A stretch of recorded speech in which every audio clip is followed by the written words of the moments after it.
Assalamualaikum warahmatullahi wabarakatuh. Waalaikumsalam warahmatullahi wabarakatuh. Apa kabarnya hari ini? Alhamdulillah luar biasa sehat walafiat. Allahu Akbar. Alhamdulillah semoga sehat ya. Mau begini dulu. Kita akan membagikan bagaimana perasaan kalian pada hari ini ya. Oke, nanti kalian buat circle atau lingkaran di bagian perasaan kalian hari ini ya. Di sini ada senang, ada marah, ada sedih, ada semangat, ada juga apa? Bingung, ada juga lucu. Nanti kalian lingkarin di mana perasaan kalian ya yang kalian rasakan pada pagi hari ini ya. Oke? Lihat di sini sama bentuknya. Coba dilihat sama aku.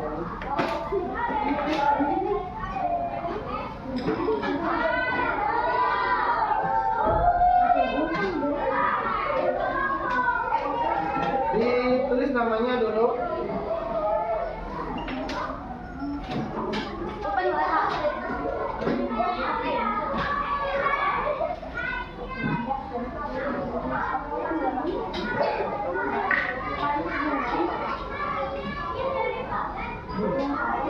Oke, silakan balik perasaan kalian pada pagi hari ini.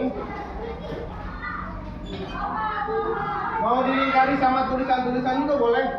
Ya, misalnya lingkarin sama tulisan mau lingkarin boleh. Satu aja, jadi satu aja, jangan dua. Hanya satu yang menggambarkan perasaan kalian pada pagi hari ini. Dia akan bertanya, bagaimana perasaannya hari ini? Kenapa kamu senang hari ini? Ada apa sih? Nah, gitu ya, oke? Sudah? Sudah belum? Ayo, lingkarin.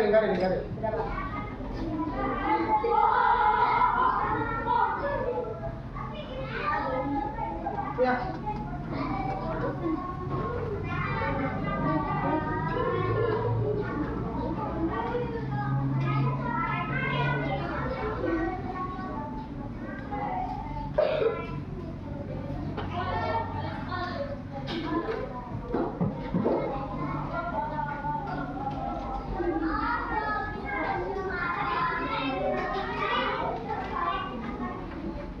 Oke, sudah?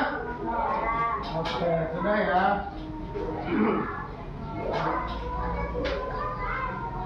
Kalau udah dikumpulin dulu.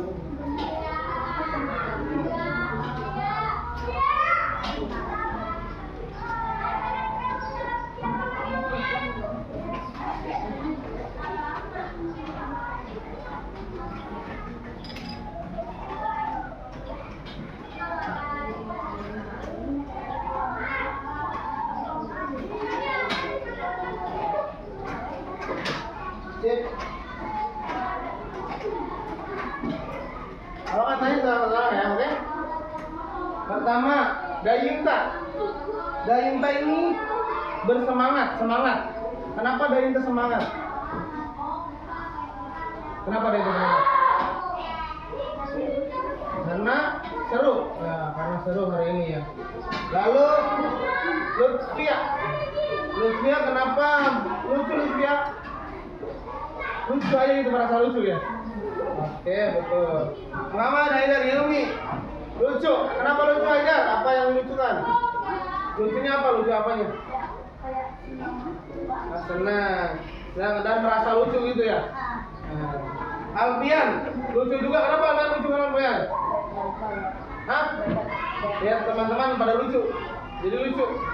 Oke. Izul, senang. Izul, kenapa senang Izul?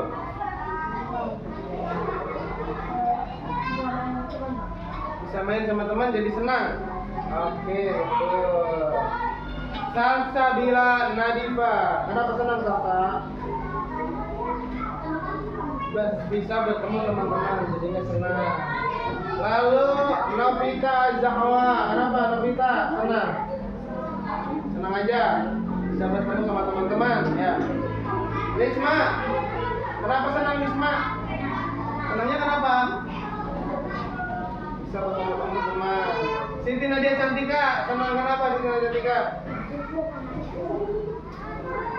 Sama, kayak Risma, sering bertemu teman-teman. Oke, Muhammad Farid, kenapa senang Muhammad Farid? Kenapa? Senang kenapa Farid? Bertemu teman-teman. Mantap. Lalu siapa nih? Paras. Kenapa Paras bersemangat Paras? Nah, bersemangat. Karena ingin belajar coding gitu jadi semangat. Oke. Bintang. Kenapa bingung Bintang? Bingung kenapa? Bingung kenapa? Bingung pelajarannya bingung. Apanya bingung sama teman-teman kamu bingung? Bingung kenapa? Bingung. Jangan bingung dong. Dimas, semangat kenapa Dimas? Oh Sila nggak ada Sila, oh Sila ada nih. Nah Sila bingung juga. Bingung nggak Sila lagi? Bingung semua. Kok pada bingung sih? Dimas, Dimas semangat kenapa Dimas? Ah, semangat belajar. Ambil, semangat belajar. Benar. Nah, oke. Selanjutnya. Apa dulu? Assalamualaikum warahmatullahi wabarakatuh. Waalaikumsalam warahmatullahi wabarakatuh. Sekarang sebelum kita mulai, silakan ketua kelasnya untuk ke depan lalu memimpin doa bersama. Ya.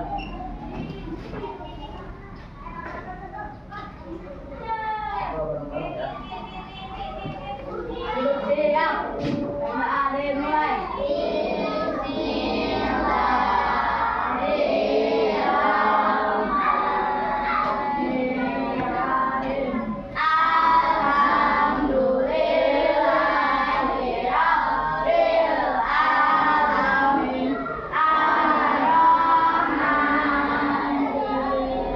Doa. Maliki yaumiddin. Iyyaka na'budu wa iyyaka nasta'in. Ihdinas siratal mustaqim. Siratal ladzina an'amta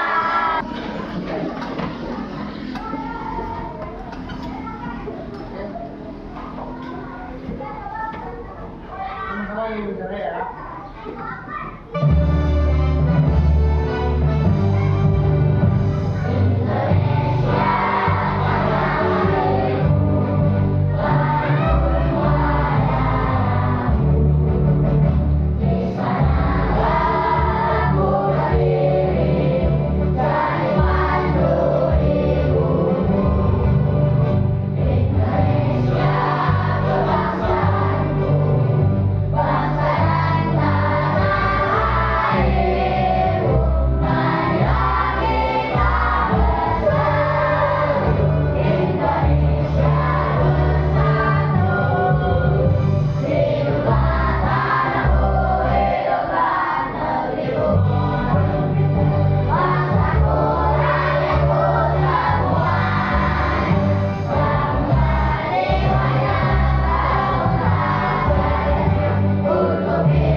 Ya silakan duduk lagi.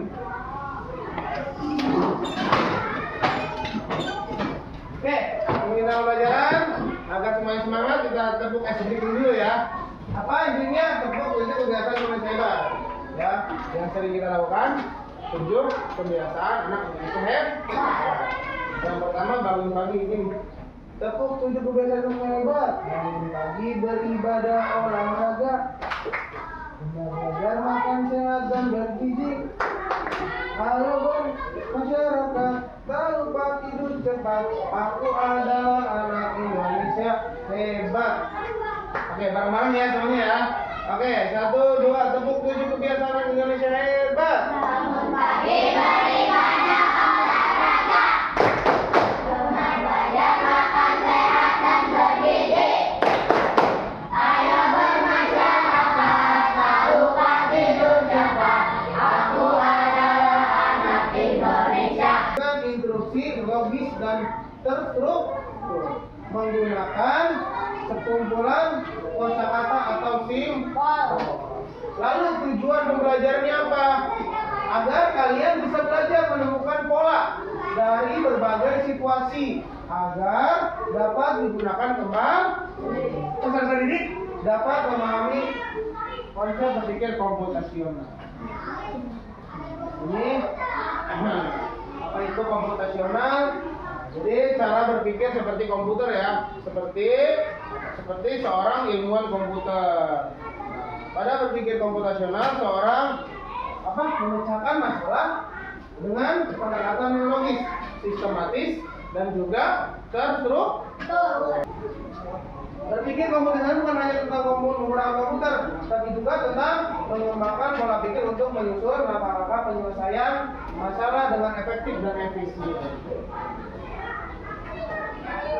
Penting gak sih? Nah, udah sekarang aja deh. Kalian buka buku tulis kalian. Kalian buka buku tulis kalian.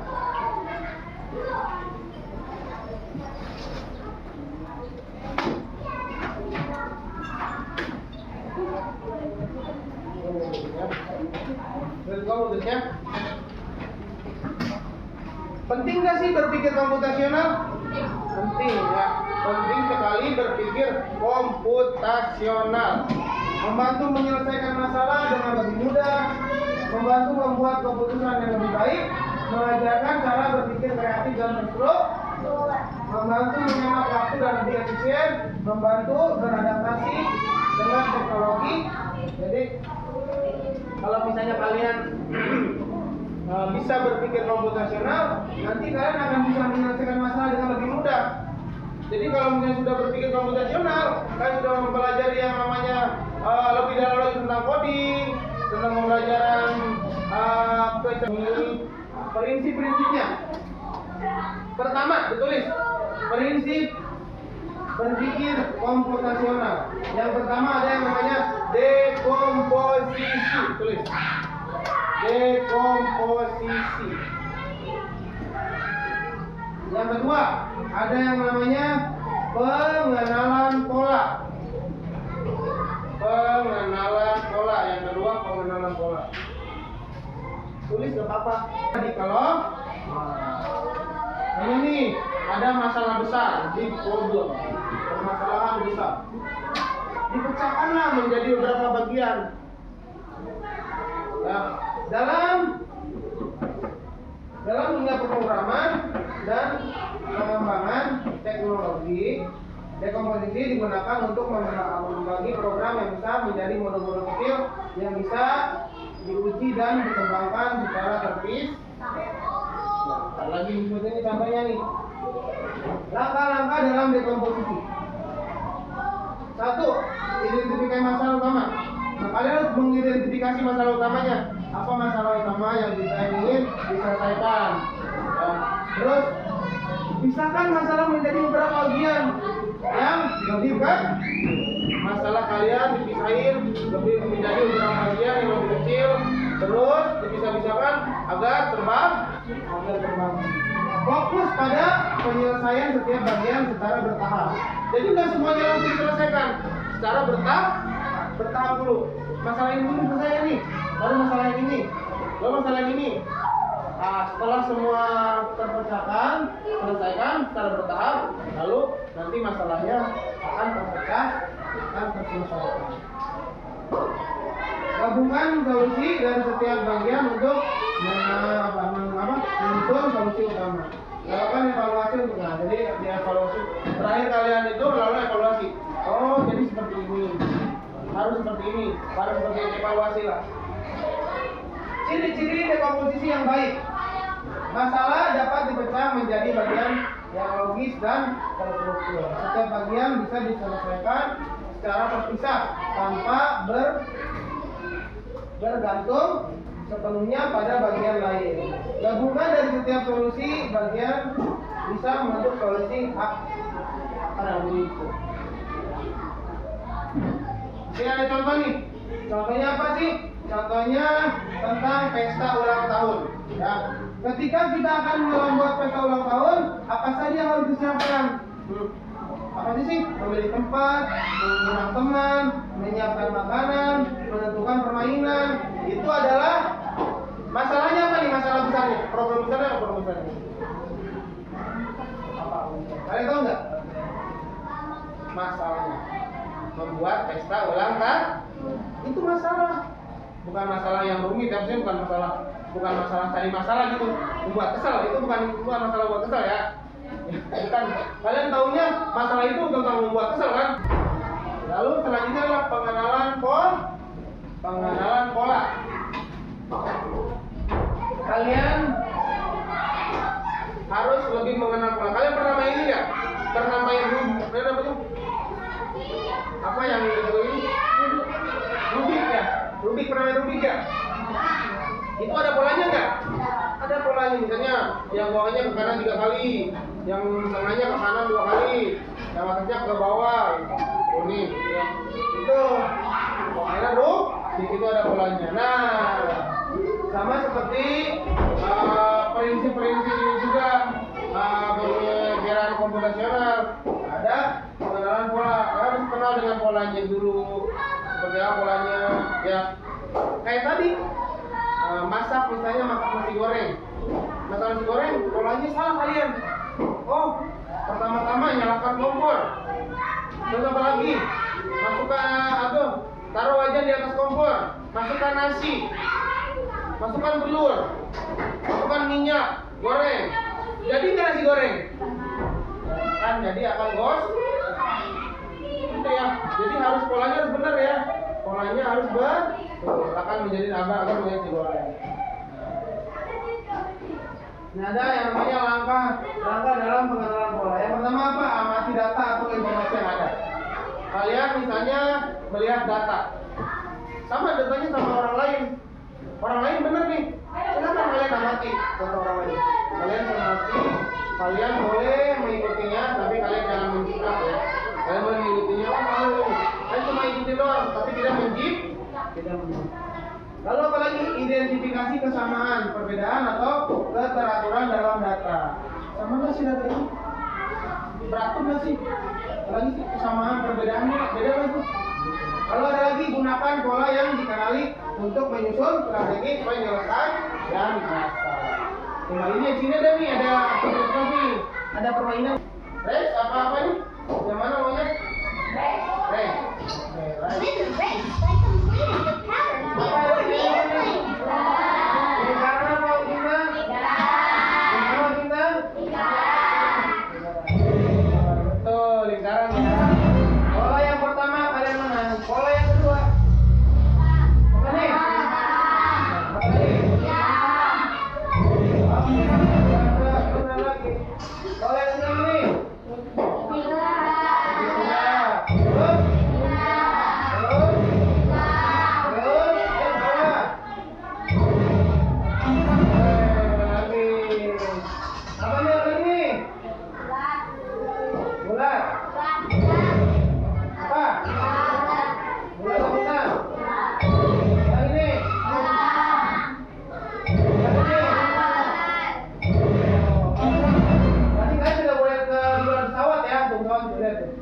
Apa nih? Abstraksi. Nah, ini adalah abstraction. Contohnya apa? Apabila seorang akan membuat kalkulator, maka elemen yang penting adalah matematika. dasar ini nama dasar penjumlahan, pengurangan, perkalian dan juga pembagi. Warna tampilan, suara tombol dipilih, diabaikan. Nah, jadi warna tampilan sama suara tombol diabaikan ya. Jadi cuma apa doang? Cuma apa? Itu yang penting apa yang pentingnya? Ada penjumlahan, perkalian, dan juga pengurangan dan juga pembagi. Kalau kalian membuat kalkulator, misalnya kalian membuat kalkulator, yang penting itu apa sih? Yang pertama angka ya. Angkanya penting nggak apa? Dalam kalkulator apa penting nggak? Coba kalkulator kalau nggak. Lanjut lagi. Setelah tadi apa tadi yang ketiga abstraksi. Ada yang namanya algorithmic thinking atau berpikir algoritmik. Urutan langkah-langkah logis dan sistematis yang digunakan untuk menyelesaikan masalah terperinci dan mudah dipahami. Dalam pemrograman, algoritma adalah dasar dari setiap proses karena menentukan bagaimana satu masalah akan diselesaikan oleh sistem. Jadi algoritma itu penting ya dalam komputasional itu algoritma itu penting. Adalah dasar dari setiap proses ya. Proses karena menentukan bagaimana suatu masalah akan diselesaikan oleh sistem. Tentukan tujuan yang akan dicapai. Ini adalah langkah-langkah dalam menyusun algoritma ya. Langkah-langkahnya. Yang pertama apa? Tujuan. Tentukan tujuan yang akan dicapai. Tujuannya apa nih? Tentukan. Yang kedua apa? Identifikasi informasi yang dibutuhkan. Jadi apa? Susun langkah-langkah dengan jelas ya. Jadi kayak gitu kayak tadi. Kalau algoritma itu hanya menggunakan langkah-langkahnya saja ya. Ya, menyusun tujuan, lalu identifikasi informasinya, lalu langkah-langkahnya. Jadi problemnya tidak semua ya, tidak ada masalahnya ya dalam sini ya. Jadi tidak ada semua. Nah, apa lagi? Uji algoritma dengan perbaikan dan perbaiki jika ditemukan kesalahan ya. Lihat nih, kalau ada kesalahan, lalu evaluasi hasil dan lakukan perbaikan jika diperlukan. Kalau ada lagi contohnya, ya. Ciri-ciri algoritma yang baik. Satu, langkah tersusun secara logis dan juga terstruktur. Ya.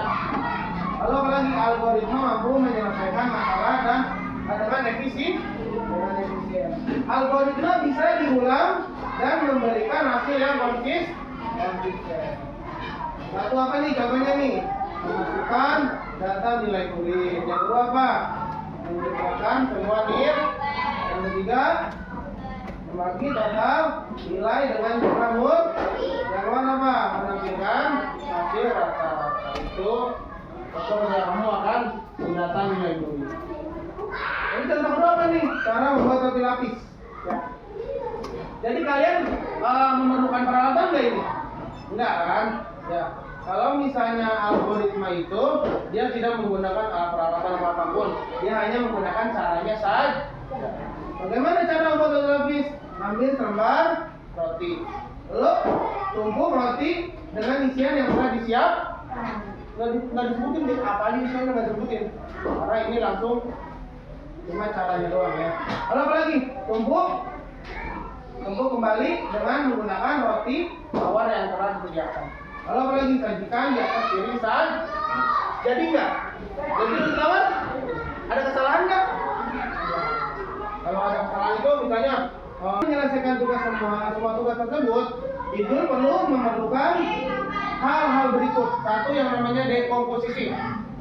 Yang kedua yang namanya pengenalan Yang ketiga apa? Abstraksi. Yang keempat apa? Algoritma. Satu, dekomposisi. Apa itu dekomposisi itu? Bagaimana cara itu menyelesaikan masalah sehari-hari itu dengan dekomposisi?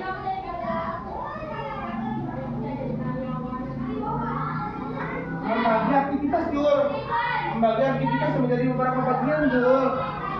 Ada jadwalnya ya Jul ya. Misalnya menjadwalkan pagi, apalagi siang, sore dan malam dijadwalkan Jul. Lalu apalagi setelah itu? Dengan pengenalan pola, dibuat pola-polanya. Apalagi gimana cara pengenalan polanya? dibuat tersusun Jul, dari pagi sampai malam tuh ada jam kan, ada jamnya kan. Dari jam misalnya kamu bangun pagi jam 6 nih sampai jam 9 malam. Ditulislah jam 6 sampai jam 9 malam. Lalu apa lagi abstraksi apa abstraksi? Nah, abstraksi itu kamu mau apa namanya? Tidak menghitung ya, tidak menghitung hal-hal yang tidak diperlukan, tidak memasukkan hal-hal yang tidak diperlukan. Seperti apa? Menonton TV kan tidak ada tugas kamu kan? Nonton TV, apalagi yang tidak ada tugas kamu. Nah, makan ada nggak makan? Makan siang ada tugas kamu? Nggak ada. Yang pentingnya saja ya, oke? Lalu apa lagi? Algoritma. Apa algoritma? Nah, tadi menyusun langkah-langkah seperti bangun tidur, sarapan, berangkat sekolah, pulang belajar, belajar, bermain dan juga disusunlah, dipasin dengan jam-jam tayangnya, ya nggak? Jam tayangnya, yang pertama bangun tidur ya. Jam berapa Jul bangun tidurnya Jul? Setengah 6, jam 5.30 sama dengan bangun tidur. Langsung habis itu apa? Sarapan. Jam berapa sarapan Jul? Jam 6 kurang. Apa dong biar jelas? Jam 6 lah ya. Jam 6 pas tidur sarapan. Jam 6 pas. Jam 6.00 sama dengan sarapan. Oke, lanjut lagi. Kita apa lagi? Hah? Berangkat sekolah. Bagaimana berangkat sekolah Jul? Jul, jam berapa berangkat sekolahnya? Jam 6.15 lah ya. Jam 6.15 sama dengan berangkat sekolah. Lalu apa lagi Jul? Pulang dan seterusnya. Kalian Ijul nanti hitung jam berapa pulang sekolah, terus jam berapa belajar, jam berapa bermain, jam berapa juga gitu Jul. Oke? Berarti sekarang tentang berpikir komputasional, mengerti? Berarti enggak? Berarti tentang yang tadi ada 4 prinsip berpikir komputasional. Ya.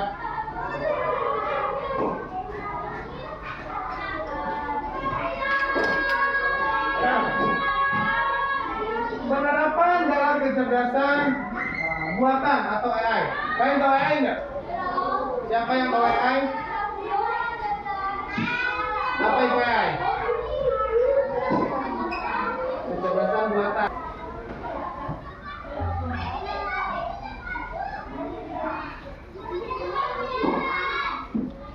Kelompok apa? Oke, kelompok ini adalah kelompok 4 yang ngacung di luar. Kelompok apa? Ini. Hah? Apa B? Berhasil. Oke, tepuk tangan buat kelompok ini.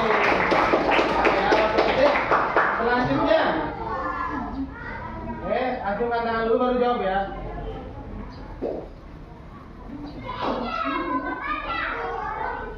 Hijau. Silakan Jul. Berapa Jul? B. Betul.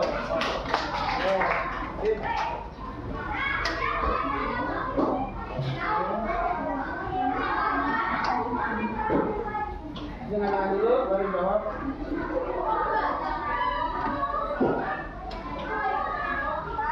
Waalaikumsalam warahmatullahi wabarakatuh. Kami dari kelompok 4 akan menerangkan cara membuat nasi kuning dengan prinsip algoritmik. Pertama-tama, siapkan beras. Lalu masukkan beras ke dalam rice cooker dan tambahkan kunyit dan bumbu lainnya. Lalu tunggu setengah jam dan nasi kuning siap disajikan. Lalu ada lagi nggak? Ya, stop. Tepuk tangan buat kelompok yang ini. Ada yang lain yang bisa jawab deh yang lainnya? Nah, apa?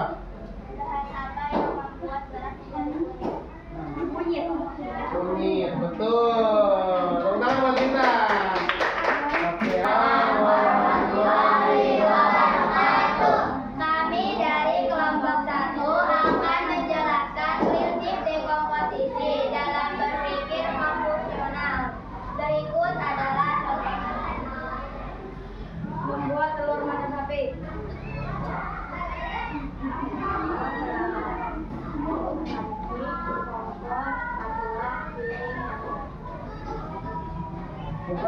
Mas.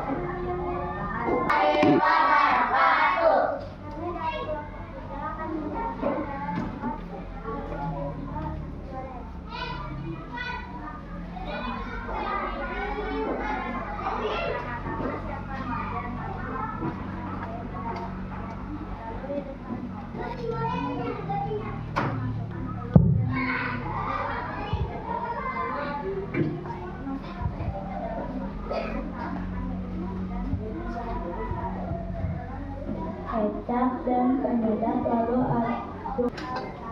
Assalamualaikum warahmatullahi wabarakatuh. Kami dari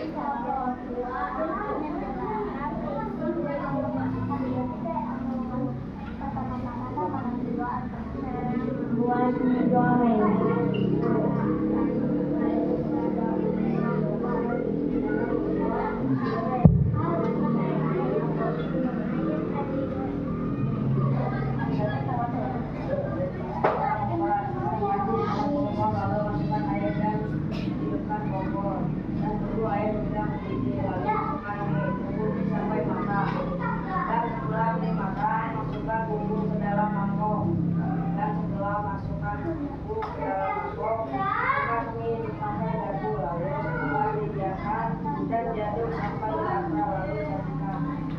Sudah begitu. Ada yang bertanya? Yang bertanya apa? Ini. Nah, berapa lama ini dimasak? Ayo, baru putih sampai 1 jam. Waduh, betul enggak? Ada berapa prinsip-prinsip soal berpikir komputasional? 4. Bintang, yang nomor 1 apa bintang? Ayo. Dekomposisi. Izul, yang kedua apa Izul? Habis dekomposisi. Pengenalan pola. Ilmi, yang ketiga Umi. Abstraksi. Terus Dain. Yang keempat apa Dain? Berpikir algoritmik. Itu adalah 4 prinsip berpikir komputasional. Nah, kalian sudah tahu sekarang. Lalu di sini ada yang namanya kesimpulan. Kesimpulan. Penerapan berpikir komputasional dapat ditemukan dalam berbagai aspek kehidupan, mulai dari aktivitas sehari-hari, pemrograman, pengembangan teknologi, hingga pengambilan keputusan. Proses dekomposisi, pengenalan pola, abstraksi, dan juga algoritma memungkinkan seseorang untuk menyusun strategi penyelesaian masalah dengan cara yang struktur dan juga lebih efisien. Pemrograman berpikir komputasional tidak hanya untuk pemrograman, ya, tapi membantu meningkatkan kemampuan berpikir logis dan analitis dalam menghadapi tantangan sehari-hari. Sudah mengerti semuanya? Ya, oke. Mungkin itu saja. Ya, terima kasih semuanya sudah memasuki pelajaran kita pada pelajaran coding ini. Sebelum kita menutup, kita akan berdoa dulu. Yang akan dipimpin oleh ketua kelas kita. Oke, sebelum tutup Bapak mau satu lagi ice breaking ya. Coba berdiri semua di pinggir. Kelompok 1, kelompok 2, kelompok 3, kelompok 4. Berdiri. Kelompok 1 di sini kalau dulu. Sini. Sini. Oke. Di sini. Kelompok 2 di sini. Ayo, kelompok 4 ini. Kelompok 3 di sini, kelompok 3. Kelompok 4 ini, kelompok ini. Kelompok 3 di sini, baris. Bikin barisan kayak kelompok. Oke. Kelompok 3 di sini. Oke. Berarti kata kuncinya benar salah. Oke? Mengerti? Benar salah. Sudah pernah belajar tuh? Benar salah. Kalau benar berarti benar, kalau salah berarti salah. Kalau benar gimana? Benar itu maju. Benar nggak maju? Maju benar. Ayo. Kalau maju lagi, salah. Gimana salahnya kalau maju? Itu ya. Benar lagi, mundur. Berarti maju. Berarti mundur ya mundur. Mundur ya mundur. Terus salah, mundur. Berarti maju. Ya gitu ya. Ngerti nggak? Ngerti nggak? Kalau bapak bilang benar salah. Maju, berarti benar maju ya. Mundur, berarti salah mundur. Berarti kamu maju lagi ya. Maju, benar, maju lagi. Maju lagi, salah, berarti benar, salah, benar. Oke, bareng-bareng tepuk. Benar, salah. Maju. Nah, maju salah nggak doang? Satu gitu. Maju. Gitu, benar salah gitu. Nanti maju mundur gitu ya. Oke. Benar salah. Oke? Benar salah. Maju mundur. Maju. Ya, enggak dong. Maju mundur. Maju. Gitu berarti. Benar salah. Maju mundur. Benar salah. Oke? Jadi mundur maju gitu. Oke? Sekarang benar salah. Maju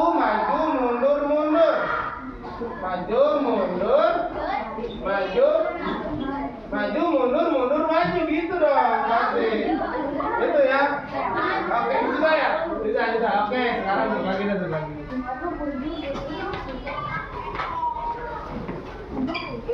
Oke.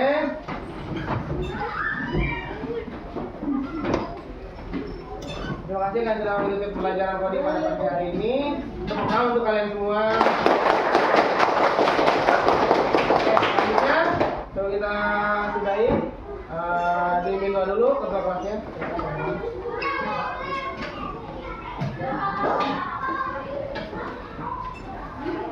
Silakan sambil garis-garis.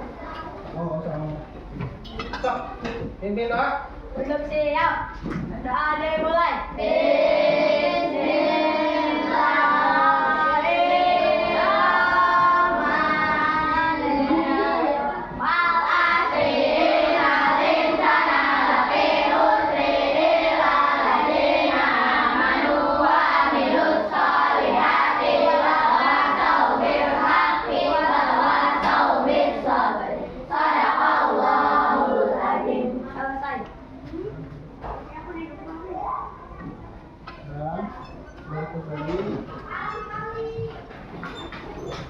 Sekarang penerapan pembelajaran coding ini tidak cuma kalian ingat ketika pembelajaran coding saja, kalian terapkan di rumah pembelajaran coding seperti apa ya.